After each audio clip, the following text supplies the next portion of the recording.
Assalamualaikum warahmatullahi wabarakatuh. Jumpa lagi bersama saya Adi di channel Ngulik Sejarah. Pada video kali ini saya akan kembali lagi membacakan suatu kisah misteri nih, yang kali ini berjudul Pelet Darah Haid. Cerita kali ini ditulis oleh N. Laila. Nantinya kalian juga bisa mengunjungi tweet beliau secara langsung, dan juga akun Twitter secara langsung untuk kalian bisa melihat seluruh karya-karya beliau ya teman-teman. Nah, untuk kisah kali ini kita langsung saja yuk menuju ke ceritanya. Oh ya, sedikit ada perubahan jadwal upload dari channel ini. Channel ini akan upload di pagi jam 8 pagi dan juga di malam hari jam 7 malam. Jadi 2 kali ya teman-teman. Tidak seperti biasanya yang 3 kali. Namun ceritanya akan sedikit saya buat panjang untuk kalian semua. Yuk daripada kita lama-lama juga untuk kisah kali ini, kita langsung saja menuju ke ceritanya. Perhatikan baik-baik karena ceritanya akan segera saya mulai.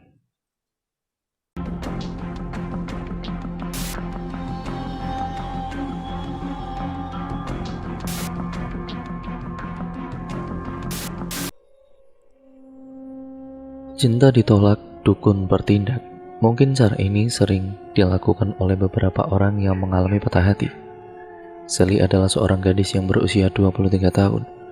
Dia bekerja di sebuah pabrik pembuatan makanan ringan yang ada di kota. Dia merantau sejak 1 tahun yang lalu. Sally sebelumnya di kampung bersama orang tuanya. Sebelumnya Sally menganggur di rumah dan hanya membantu ibunya yang berjualan warung makan di rumahnya.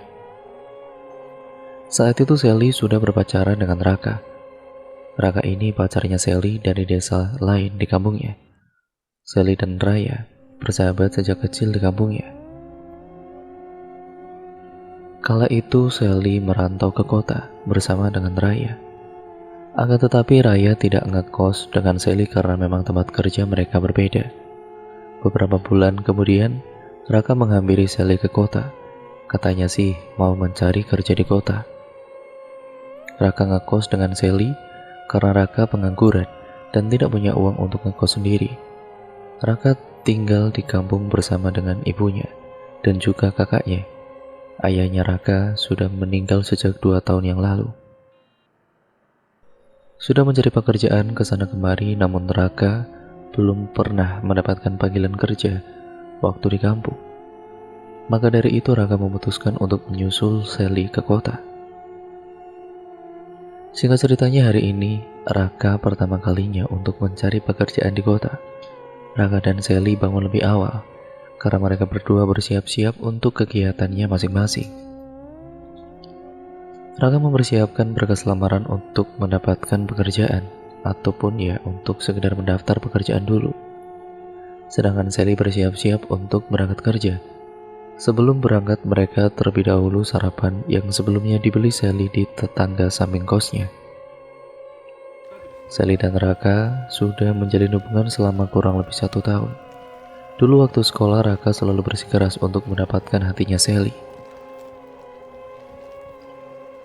Namun Sally selalu menolak Raka dan menghindari Raka, karena Sally tahu Raka itu dulu di sekolahnya terkenal playboy, atau selalu gonta-ganti cewek.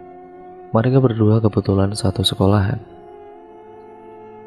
Kadang saat pulang sekolah, Raka sudah menunggu Sally di depan sekolah untuk pulang bersama. Tetapi Sally selalu menghindari Raka. Itu semua tidak membuat Raka menyerah. Dia mencari cara lain dengan meminta bantuan kepada Raya untuk bisa lebih dekat dengan Sally. Hingga Raya pun membantu Raka untuk mendapatkan hatinya Sally. Meskipun sudah lulus sekolah tapi tidak mengurungkan niatnya Raka untuk mendapatkan Sally. Kemudian beberapa tahun kemudian Raya membantu Raka untuk mendapatkan hatinya Sally. Akhirnya tidak sia-sia, Sally mau membukakan hatinya untuk Raka. Dan pada akhirnya mereka menjalin hubungan saat setelah lulus sekolah. Tepatnya sudah kurang lebih 4 tahun mereka lulus dari sekolah. Saat itu Raka sudah pernah bekerja selama 1 tahun karena sistem perusahaan dia bekerja itu adalah sistem kontrak. Sedangkan Sally selama lulus sekolah dia belum mendapatkan pekerjaan. Hingga akhirnya sekarang baru mendapatkan pekerjaan lagi. Setelah selesai sarapan, Sally dan Raka bersiap-siap untuk segera berangkat karena takut terlambat. Mereka berdua berboncengan berangkat dengan menggunakan motornya Sally yang dibawa dari kampung. Karena tempat kerjanya Sally jaraknya lumayan jauh dari kosannya. Sebelum pergi ke perusahaan yang akan didatangi oleh Raka, dia mengantar Sally terlebih dahulu ke pabriknya. Jalanan kota setiap harinya selalu macet dengan polusi kendaraan yang tercemar di pagi hari. Untungnya Sally dan Raka naik motor jadi lebih mudah untuk menyalip saat macet. Karena kalau menggunakan angkutan umum, pasti mereka akan terlambat. Setelah beberapa menit di perjalanan, akhirnya mereka sampai juga di pabriknya Sally. Sally melepaskan dalamnya yang masih menempel di kepalanya, dan kemudian berpamitan dengan pujaan hatinya yaitu Raka. "Aku masuk ke dalam dulu ya, kamu hati-hati di jalan, semoga lancar ya, semangat," ucap Sally. "Iya, kamu juga semangat," jawab Raka. Mereka saling tatap dan menebar senyumannya yang manis.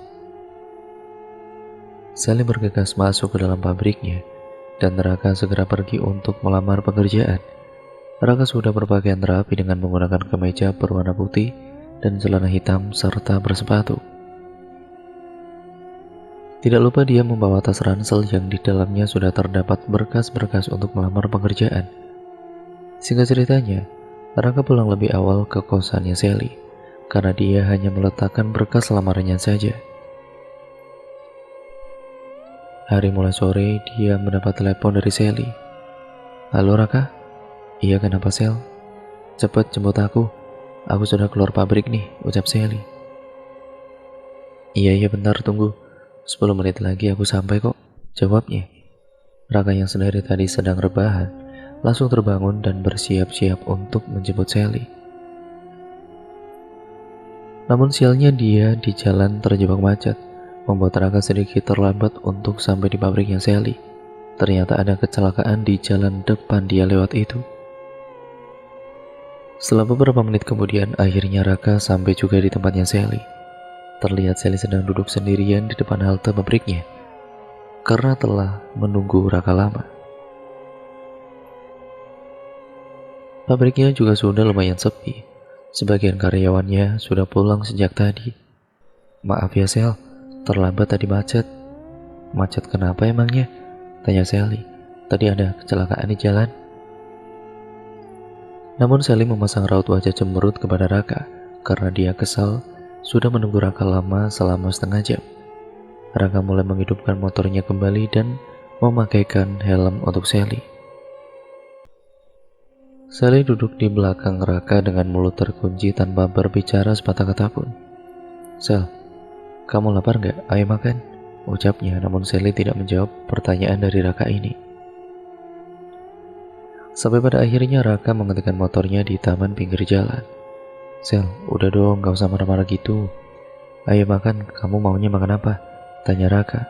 "Bakso aja deh," jawabnya. "Nah gitu dong, jawab, jangan diem aja," kata Raka.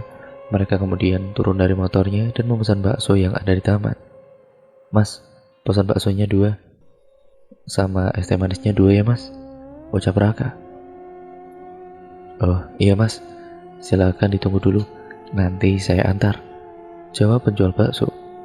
Raka dan juga Sally mencari bangku yang terlihat masih kosong. Mereka duduk di bangku yang menghadap ke arah danau, karena memang taman itu bersampingan dengan danau. Banyak orang-orang yang nongkrong di taman itu saat sore hari bahkan sampai malam hari, karena pemandangan taman disertai dengan danau itu sangat indah dilihat dengan mata memandang. Apalagi saat sore hari, matahari dari ufuk barat mulai menenggelamkan sinarnya dengan warna jingga yang indah. Pancaran sinarnya yang memancar di dalam danau.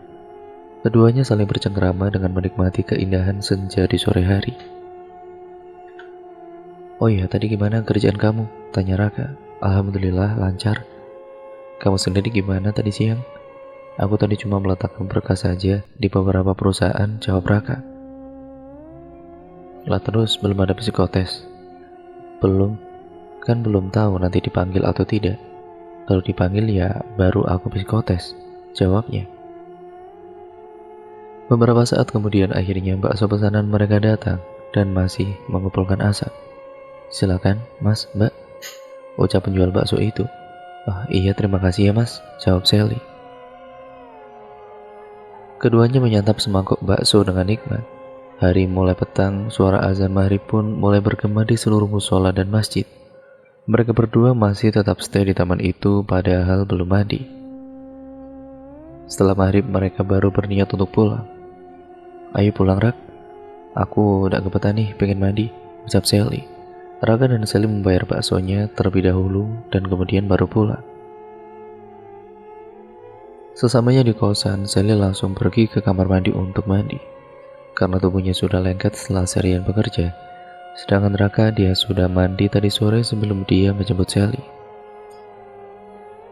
Raka kemudian merebahkan tubuhnya di kasur dengan memainkan ponselnya.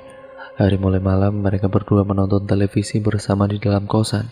Saat sedang menonton televisi, terdengar ada suara mengetuk pintu. Sally yang pertama kali membukakan pintu kosnya. Namun saat pintunya dibuka, ternyata tidak ada siapa-siapa di depan kosnya. Dia mencium ada bau anjir darah dan bau kemenyan di depan kosnya, membuat tubuhnya Sally seketika merinding, apalagi malam ini malam Jumat Kliwon. Sally sudah celingukan mencari kesana kemari, akan tetapi tidak ada siapapun. Depan kosannya benar-benar sepi, apalagi depan kosnya itu adalah sebuah makam. Karena takut, Sally menutup kembali pintunya dan menguncinya dengan rapat. Dia kemudian kembali lagi masuk ke dalam untuk menonton televisi yang menyiarkan hiburan. "Siapa, Sel?" tanya Raka. "Gak ada siapa-siapa kok. Padahal tadi ada yang ketuk pintu. Kamu dengar sendiri kan tadi?" Serem ya?" "Ya udahlah, kita tidur aja, aku takut," jawab Raka.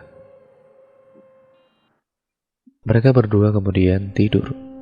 Di kosannya ini terdapat 2 kamar dan ruang tamu, serta dapur dengan kamar mandi.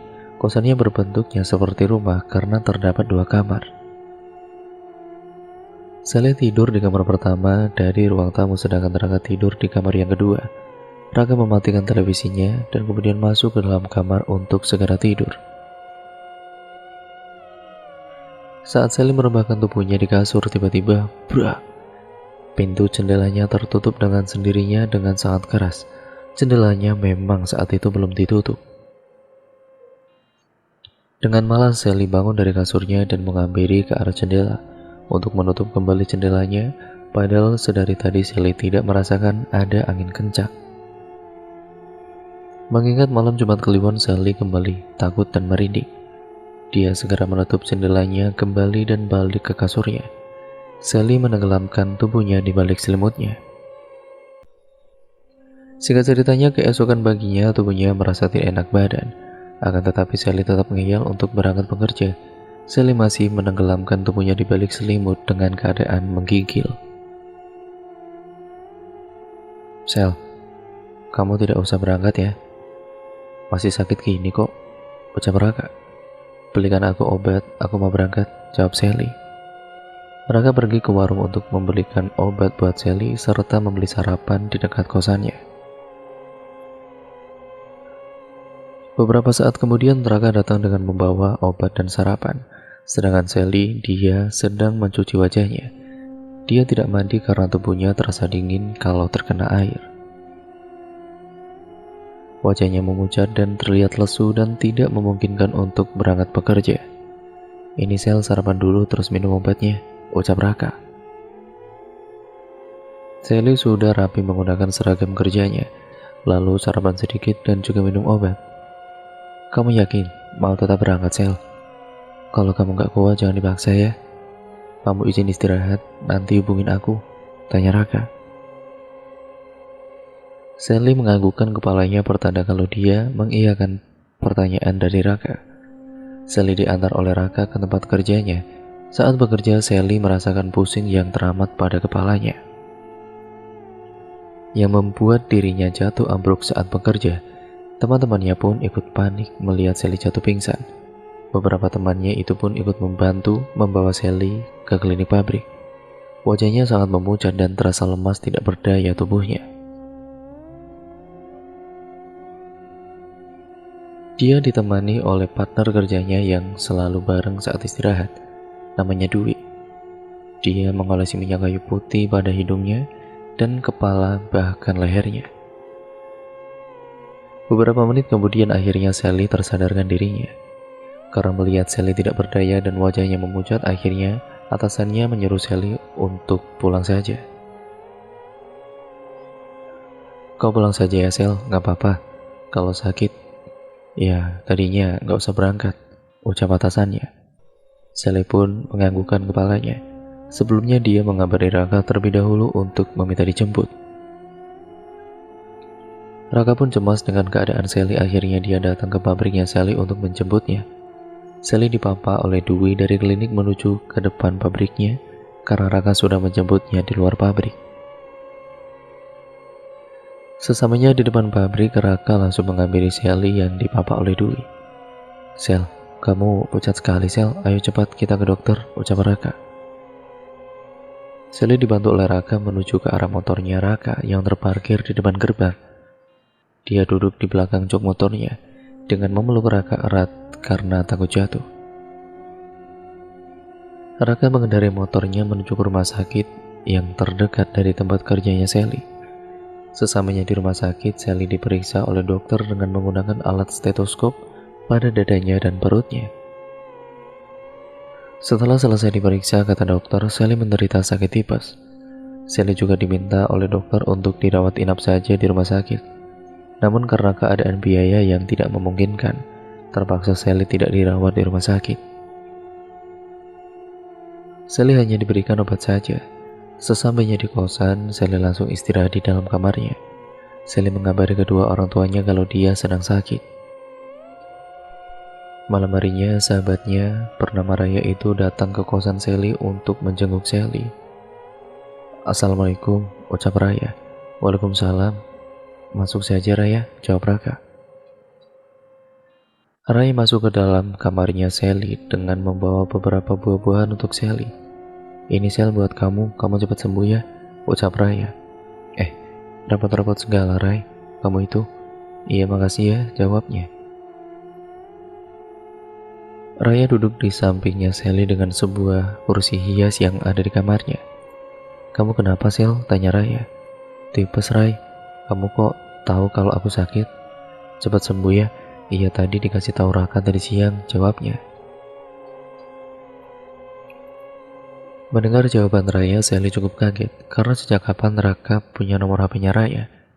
Sedangkan Raya sudah mengganti nomor HP-nya, dan yang Sally tahu, Raka tidak punya nomor HP-nya sejak saat Raka dan Sally menjalin hubungan.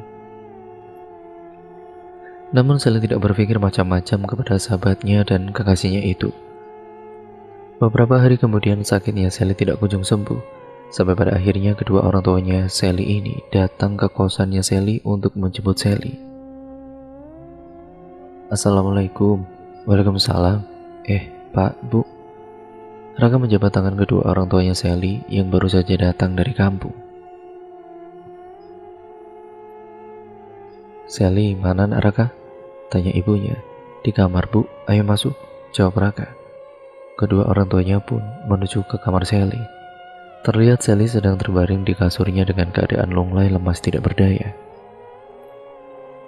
Sally, kamu itu sakit apa nak? Tanya ibunya. Tipes Bu. Sebenarnya dokter menyarankan untuk dirawat Bu, tapi kan tidak ada biaya untuk menginap, timbal Raka. Ya Allah, kasihan sekali kamu nak. Kalau begitu kamu pulang kampung saja ya nak untuk dirawat di rumah sakit, ucap ibunya. Tapi kerjaan Sally gimana Bu? Tanya Sally. Sudah, tidak usah pikirkan masalah pekerjaan dulu. Yang penting kamu cepat sembuh dulu, timbal bapak. Singkat ceritanya akhirnya Sally dibawa pulang oleh kedua orang tuanya ke kampung untuk dirawat di rumah sakit. Sedangkan Raka masih tetap ngekos di kosan Sally karena takut ada panggilan dadakan tentang lamaran kerjaannya. Saat Sally pulang kampung, Raka di kota diam-diam selalu dengan Raya. Memang kosannya Raya cukup dekat dengan Sally, bahkan berdampingan. Raya dan Sally meskipun kosannya berdampingan jarang ketemu satu sama lain karena mereka sibuk dengan pekerjaannya masing-masing. Akan tetapi selama ini ternyata Raka saling bertemu setiap sore dengan Raya. Karena Raya memang pulang kerja lebih awal dari Sally. Jadi Raka selalu mampir ke kosan Raya tanpa sepengetahuan Sally. Bahkan Raka mendapatkan nomor HP-nya Raya kembali ya saat dia main ke kosannya Raya setiap hari. Sally dirawat di salah satu rumah sakit yang ada di kampungnya. Sudah sekitar seminggu dia dirawat di rumah sakit, namun Sally belum kunjung sembuh juga.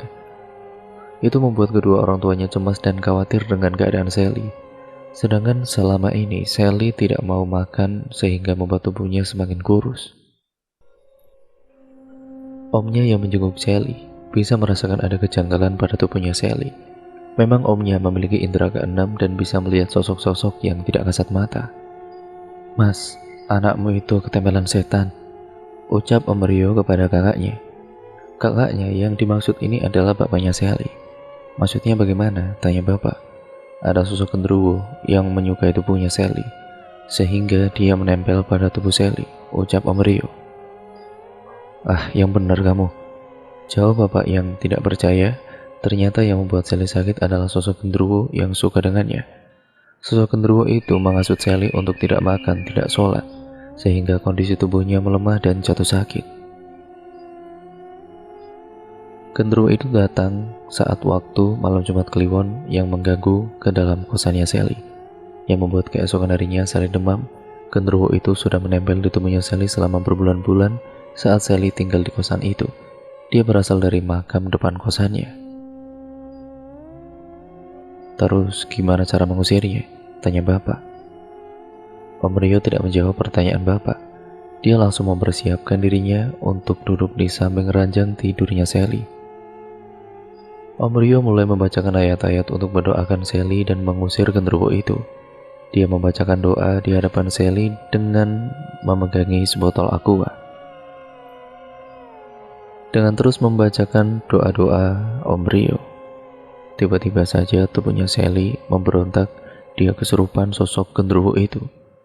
"Jangan ganggu aku," ucapnya. Namun Om Rio tetap fokus untuk membacakan doa-doa. Tubuhnya Sally terus memberontak seakan dia akan kabur dari ruangan itu. Sally dipegangi oleh kedua orang tuanya dengan erat supaya tidak kabur. Beberapa menit setelah dibacakan doa, botol air minum itu diberikan kepada Sally untuk diminumnya. Sally meneguk air putih dengan perlahan-lahan. Sisanya Om Rio cipratkan kepada mukanya Sally, dan alhamdulillah Sally sembuh kembali. Dia sudah sehat dan bisa beraktivitas seperti sedia kala. Sally kembali ke kota dengan diantarkan oleh kedua orang tuanya. Kebetulan hari ini adalah hari Minggu. Sesampainya di kosan, Raka kaget melihat kedatangan Sally dan kedua orang tuanya. Saat itu, Raka sedang berduaan di dalam kosan Sally, sehingga Raka mulai panik dan bingung harus menjawab apa kepada mereka. "Ngapain kalian berduaan di kosan aku?" tanya Sally. "Tenang Sel, ini tidak seperti yang kamu lihat," ucap Raka. "Iya, aku cuma nanya aja," jawabnya. Ternyata Sally tidak marah kepada keduanya. Bapak ibunya pun tidak marah. "Iya, aku bosan di kosan sendirian, jadi aku minta ditemenin Raya. Apalagi kan ini hari libur, jadi Raya di rumah," jawab Raka terbata-bata. "Oh gitu ya, ya udah, aku masuk ke kamar dulu, mau istirahat," kata Sally. Kedua orang tuanya langsung pulang ke kampung karena masih ada urusan di rumahnya. "Ya sudah, ibu bapak pulang dulu ya Sel. Kamu hati-hati di sini. Jangan lupa beribadah supaya tidak diganggu lagi," ucap ibunya. "Iya bu, makasih ya bu. Bapak ibu hati-hati di jalan," jawabnya. Raka mengantarkan kedua orang tuanya Sally ke depan rumahnya. "Kamu jagain Sally ya Raka," ucap ibunya. "Iya bu, pasti bu," jawab Raka dengan menjabat tangan ibu bapaknya. Sedangkan Raya menemani Sally di kamarnya. "Kamu sudah sembuh Sel?" tanya Raya. "Iya, alhamdulillah sudah." Raka tiba-tiba datang mengambil keduanya dalam kamar. "Sel, sebenarnya kamu itu kenapa?" tanya Raka. "Aku ditempeli sosok genderuwo di depan makam. Dia suka sama aku," kata Om Rio, jelasnya. Mendengar ucapan Sally membuat Raya dan Raka terkejut. Singkat ceritanya, hari itu ataupun hari berikutnya, Sally sudah mulai berangkat kerja kembali karena merasa sudah sembuh. Dia juga tidak enak kepada atasan karena sudah izin selama seminggu lebih. "Kamu mau berangkat, Sel?" "Iyalah, kan aku sudah lama tidak masuk kerja. Lagian aku sudah sembuh juga," jawabnya. "Ya udah, nanti aku antar kamu ya," ucap Raka. Sally menganggukkan kepalanya saat sedang menyantap makanan di pagi hari. Setelah selesai sarapan, Sally bersiap-siap untuk segera berangkat ke pabrik. Rasa rindunya sudah seminggu lebih dia tidak masuk kerja. Dwi, teman kerjanya, terkejut melihat Sally sudah kembali berangkat bekerja. Sel, kamu sudah sembuh?" tanya Dwi. "Iya udah, aku kan kangen sama kamu," ucap Sally. "Syukurlah kalau gitu. Aku juga kangen loh sama kamu. Aku gak ada temennya kalau istirahat," jawab Dwi. Sally menjawab dengan senyuman manisnya. Dia bersemangat sekali kerjanya, karena ini pertama kalinya dia berangkat kerja setelah sakit. Akhir-akhir ini, Sally merasa aneh kepada Raka dan Raya, apalagi sikap Raka yang mulai berubah kepada Sally. Entah mengapa saat di kosan, Raka jarang sekali berbincang dengan Sally, padahal biasanya selalu nonton TV bareng. Akan tetapi untuk sekarang tidak. Dia lebih sering di kamarnya dan sibuk dengan ponselnya. Sally sempat mendengar dari kamarnya kalau Raka sedang ketawa-tawa sendiri di kamarnya. Karena penasaran, Sally pun mengintip Raka dari pintu kamarnya yang sedikit terbuka. Dia melihat kalau Raka sedang memegangi ponselnya dengan senyum-senyum, terkadang ketawa sendiri seperti orang yang sedang baru jatuh cinta. Terdengar suara ketukan pintu dan Sally segera membukakan pintu kosannya. Raya, ada apa malam-malam gini tumben kesini?" tanya Sally. "Iya, aku gak bisa tidur jadi kesini, gak apa-apa kan?" ucap Raya. "Ya gak apa-apa, ayo masuk," jawab Sally. Raka yang mendengar ada kedatangan Raya langsung keluar. Raya," ucapnya dengan senyuman kepada Raya. Namun Sally tidak terlalu menghiraukan senyuman yang diberikan kepada Raya itu. Mereka bertiga menonton televisi bersama dan makan cemilan ringan yang ada di kosan. Pernah saat Raya akan mengambil cemilan, tidak disengaja tangannya Raka juga ikut mau mengambil cemilan yang akan diambil oleh Raya. Sehingga dengan tidak sengaja tangan mereka berdua saling berpegangan. Ahem, ucap Sally. Keduanya pun terkejut lalu melepaskan pegangannya masing-masing. Suasananya pun menjadi canggung serta hening, karena mereka fokus sendiri-sendiri dengan ponsel, televisinya jadi yang memandangi mereka. Sally sudah merasa ngantuk, dia pun izin untuk masuk ke dalam kamar terlebih dahulu. "Aku masuk ke kamar dulu ya, udah ngantuk. Nanti kamu tidur aja di kamarku ya, Ray," ucap Sally. Ray mengangguk mendengar ucapan Sally. Sally langsung masuk ke dalam kamar dan membaringkan tubuhnya di atas kasur, sedangkan Raya dan Raka sedang berduaan di depan televisi. "Rak, nanti kalau Sally tahu hubungan kita gimana?" tanya Raya. "Udah gak bakalan tahu, kamu tenang aja," jawab Raka. Ternyata mereka berdua telah menjalin hubungan sudah lama dan tanpa sepengetahuan Sally. Malam sudah larut, keduanya pun mulai mengantuk. Raya masuk ke dalam kamarnya Sally, sedangkan Raka masuk ke dalam kamarnya sendiri. Singkat ceritanya, Sally mendapati ponselnya Raka di ruang televisi saat Raka sedang mandi. Dia melihat ada pesan masuk dari Raya. Sally menengkupkan tangannya kepada mulutnya seakan tidak percaya dengan apa yang dia lihat. Raya memanggil kata sayang kepada Raka. Tiba-tiba saja Raka sudah selesai mandi, padahal Sally belum sempat membaca pesan dari Raya itu seluruhnya. Karena keburu Raka datang menghampiri dirinya, namun Sally masih berpikir positif tentang sahabat dan kekasihnya itu. Sally berpikir mungkin mereka memanggil kata sayang itu sebagai sahabat, karena mereka bertiga ini menjadi persahabatan saat Sally berpacaran dengan Raka dan Raya yang mencomblangi keduanya. "Sel, kamu gak kerja?" tanya Raka. "Kamu ini gimana sih? Ini kan hari Minggu," jawabnya. "Oh iya, lupa," jawabnya dengan singkat. "Kamu mau kemana pagi-pagi gini udah mandi?" tanya Sally. Iya aku mau izin sama kamu boleh nggak? Ucapnya. Izin apa Raka? Tanyanya. Jadi Raya semalam minta aku untuk antar dia ke rumah temannya. Kan dia tidak ada motor. Jadi aku pinjam pakai motor kamu. Boleh nggak? Tanyanya. Oh gitu, ya udah nggak apa-apa. Tapi kenapa dia nggak minta antar sama aku? Biasanya juga sama aku, jawab Sally. Kan kamu baru sembuh, jadi dia juga takut kalau kamu nanti kecapean, terus sakit lagi gimana? Ucap Raka. Entah kenapa Sally pun mempercayai Raka begitu saja untuk pergi dengan Raya pada kala itu. Sekitaran pukul 8 pagi, Raka langsung menjemput ke kosannya Raya. Padahal Raka telah berbohong kepada Sally. Sebenarnya dia tidak mengantarkan Raya ke rumah temannya, tapi mereka berdua mau ketemuan di taman kota yang lokasinya cukup jauh dari kosan. Sesamanya di taman, mereka duduk di panggung yang menghadap ke arah jalan. Tiba-tiba ada abang penjual es krim lewat depan taman mereka duduk. Rak, ada es krim, ucap Raya. Kenapa? Kamu mau es krim? Tanya Raka.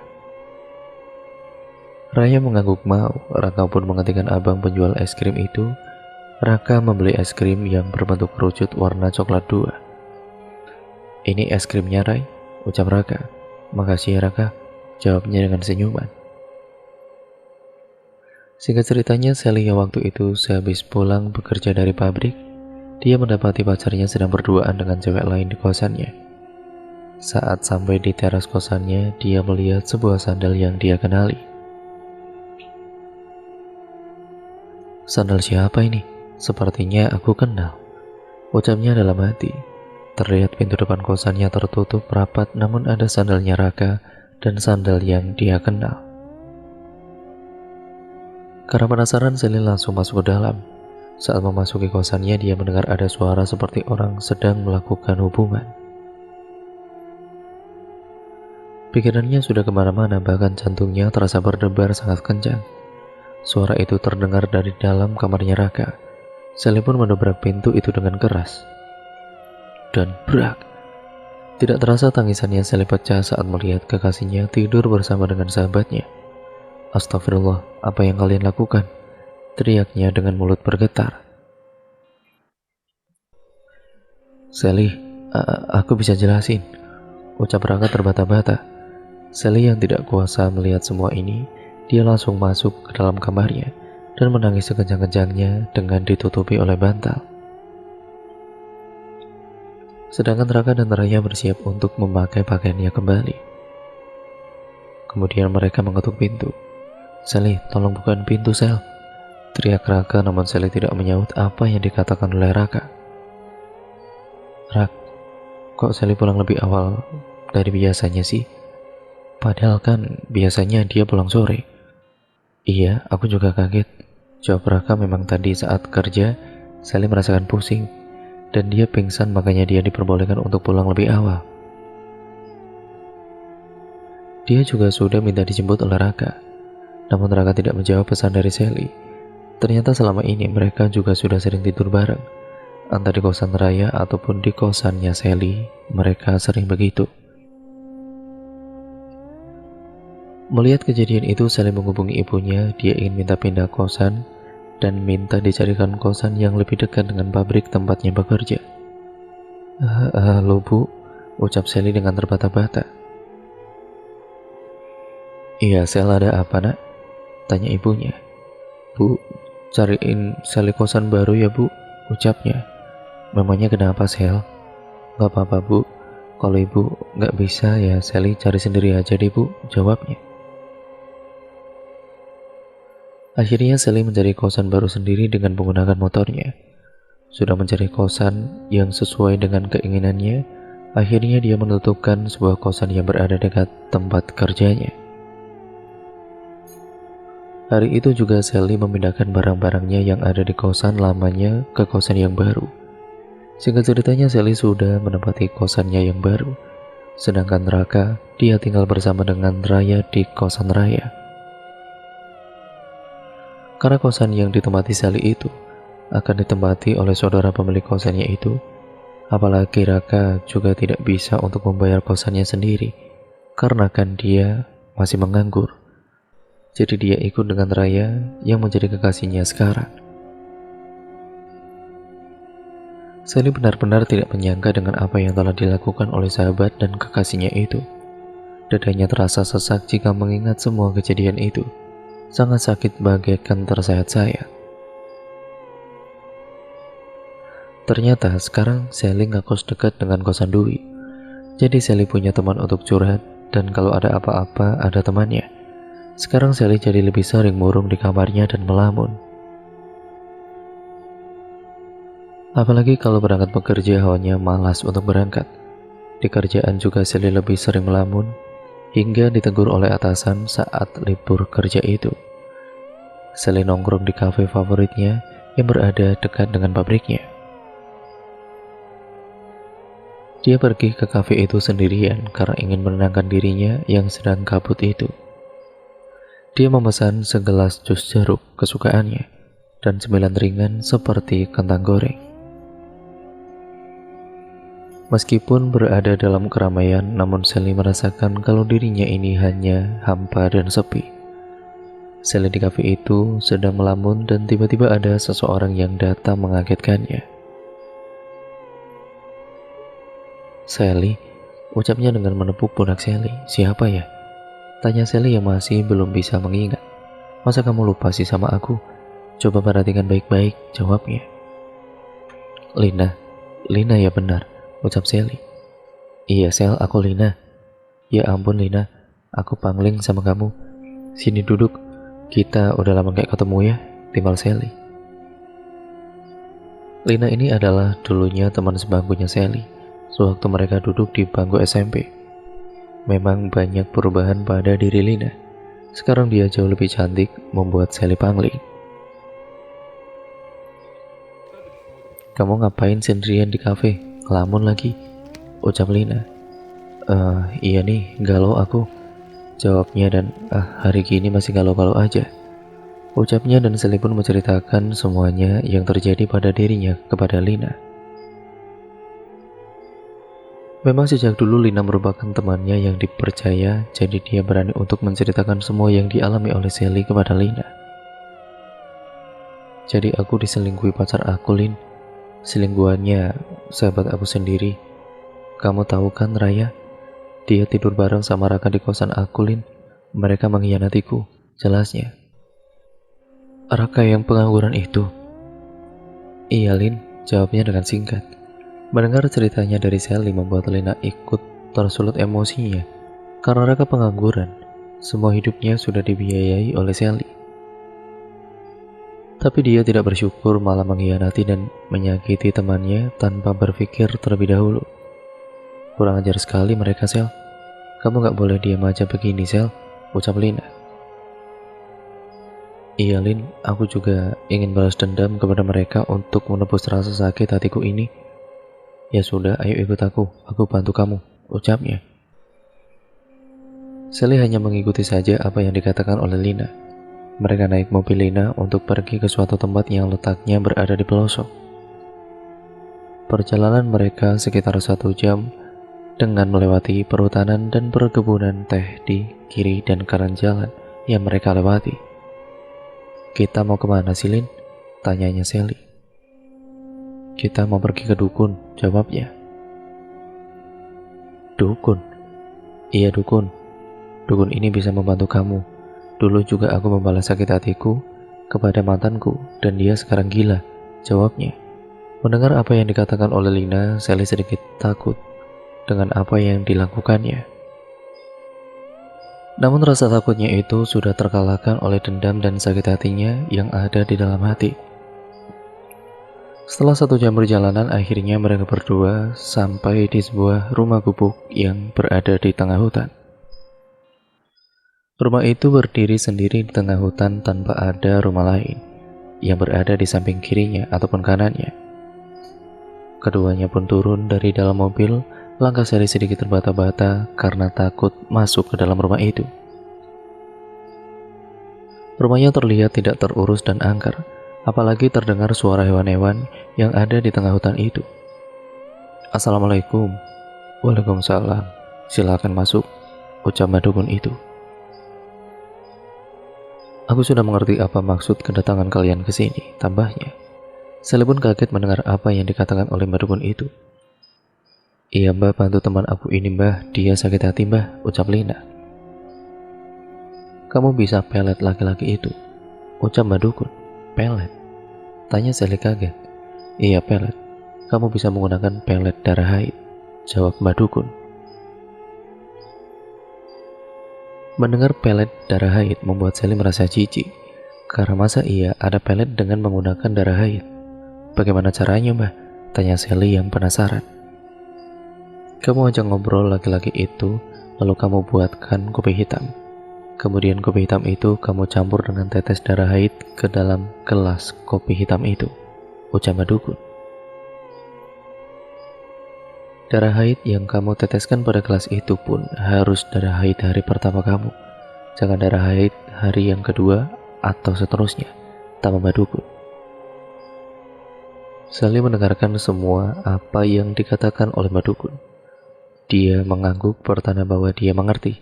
Kemudian madukun memberikan secari kertas yang bertuliskan mantra. Bawa kertas ini dan bacakan saat kamu sedang mengaduk kopi hitam itu, ucap madukun. Baik mbah, akan saya lakukan kalau saya datang bulan nanti, ucap Sally. Lalu bagaimana dengan sahabat saya itu mbah? Saya juga ingin balas dendam kepadanya, tanya Sally. Kamu ada foto sahabat kamu itu? Tanya madukun.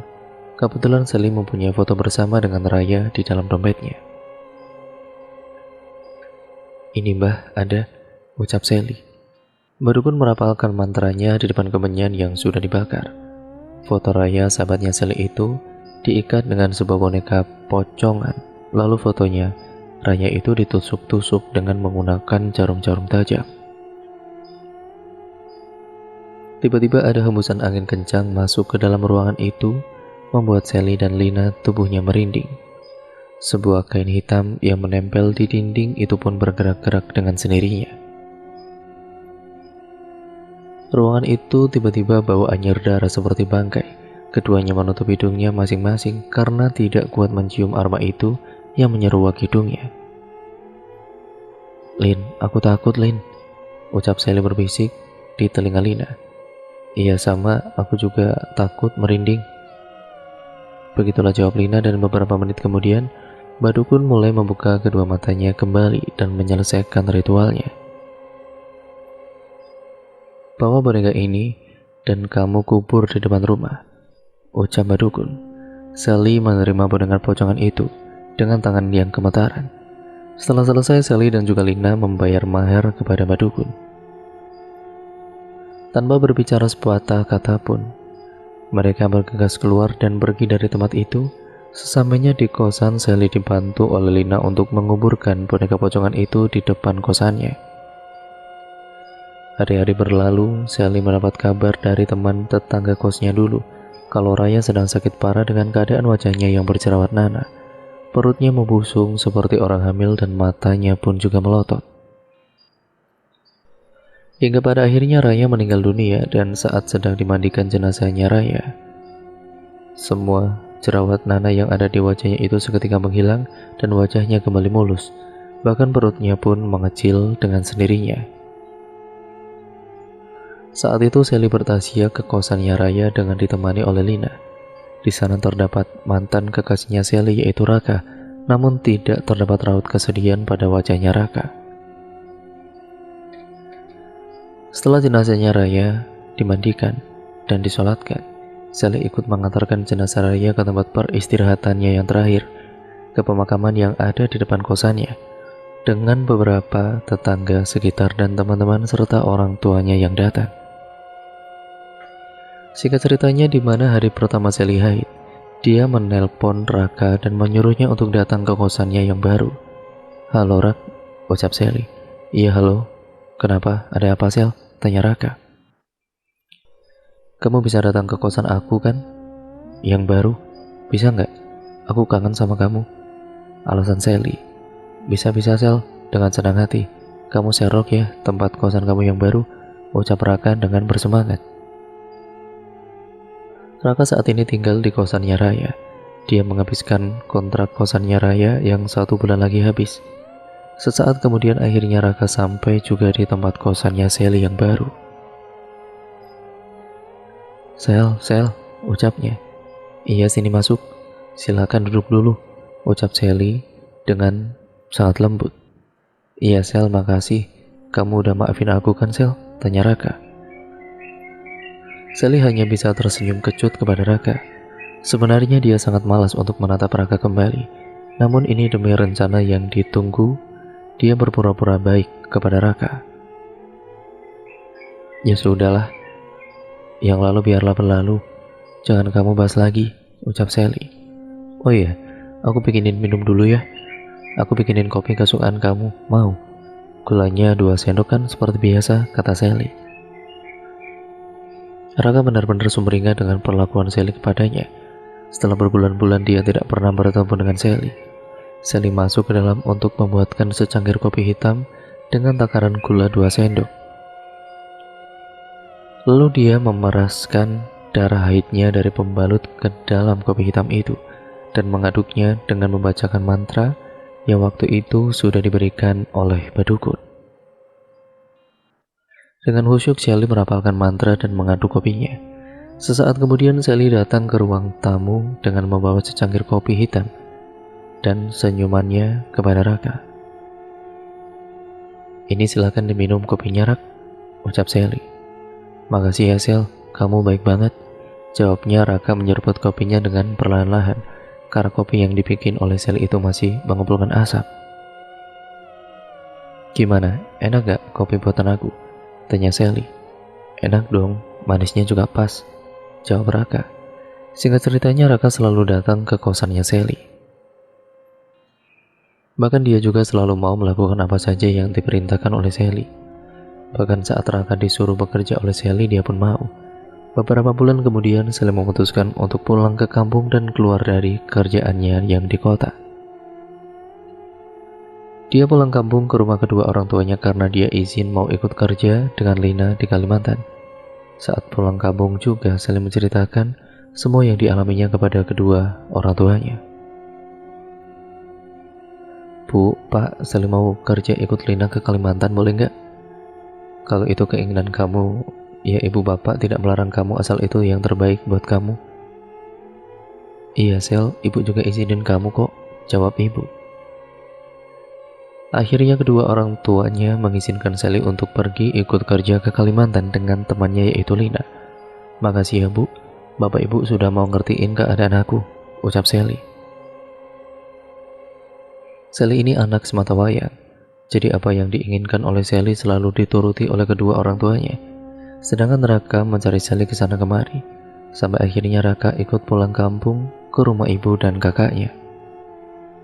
Dia seperti orang gila, setiap di depan rumahnya dia selalu mengganggu perempuan yang seusia dengan Sally yang lewat, dan dia mengejar perempuan itu, membuat perempuan yang dikejar itu takut, karena yang ada di bayangan matanya Raka itu, perempuan itu adalah sosok Sally.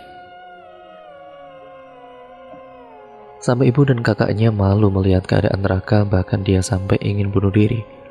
Pada saat itu Raka membentak ibunya dengan kata-kata kasar membuat hati ibunya sakit dan meneteskan air matanya. Kakaknya pun yang mendengar bentakan Raka kepada ibunya, dia menampar Raka dengan kerasnya. Plak. Sudah cukup, kalian jangan bertengkar, ucap ibunya Raka. Ibu dan kakaknya sudah membawanya ke orang pintar, namun katanya Raka tidak bisa disembuhkan. Raka akhirnya dibawa ke rumah sakit jiwa karena kelakuannya sangat meresahkan saat di rumah. Sekarang Sally merasakan puas sekali karena rasa sakit hatinya telah terbalaskan. Sally selalu menghubungi orang tuanya untuk mencari tahu keadaannya Raka. Karena sebelum berangkat ke Kalimantan, Sally menitipkan pesan kepada orang tuanya untuk memantau perkembangan Raka. Hingga setahun kemudian Sally mendapat kabar kalau Raka sudah meninggal dunia. Dia meninggal karena berantem dengan pasien rumah sakit jiwa. Mereka saling pukul dengan menggunakan tongkat besi. Lawannya itu memukul kepala Raka dengan kuat, membuat Raka meninggal di tempat. Sedangkan Sally dia sampai sekarang belum menikah, bahkan susah untuk mencari pasangan. Bahkan semua laki-laki seperti malas jika memandang Sally. Orang tuanya juga sudah menjodoh-jodohkan Sally dengan anak beberapa teman bapak dan ibunya, namun semuanya menolak Sally. Semoga kita bisa mengambil hikmahnya dari kejadian ini. Kita belajar pelajaran untuk kita ya teman-teman. Kita terluka, kita ingin balas dendam. Kemudian kita menyadari bahwa sebenarnya kebahagiaan dan memaafkan orang adalah balas dendam yang terbaik. Jadi jangan balas dendam kepada orang yang sudah berbuat jahat atau bahkan menyakiti hati kita. Biarkan saja karma yang membalaskan semua rasa sakit hati kita. Dan cerita pun akhirnya selesai sampai di sini ya teman-teman. Terima kasih untuk kalian semua yang sudah menyimak video kali ini. Jangan lupa like, comment, dan share video kali ini. Jangan lupa tetap terus dukung channel ini ya teman-teman. Kurang lebihnya mohon maaf, mungkin ada banyak salah kata ataupun narasi saya mungkin kurang jelas atau terlalu cepat. Saya mohon maaf yang sebesar-besarnya. Untuk kalian yang belum subscribe channel ini, nyalakan tombol lonceng notifikasinya agar kalian tidak ketinggalan video terbaru selanjutnya dari channel ini. Sekian dan terima kasih, sampai berjumpa di video terbaru selanjutnya ya teman-teman. Wassalamualaikum warahmatullahi wabarakatuh.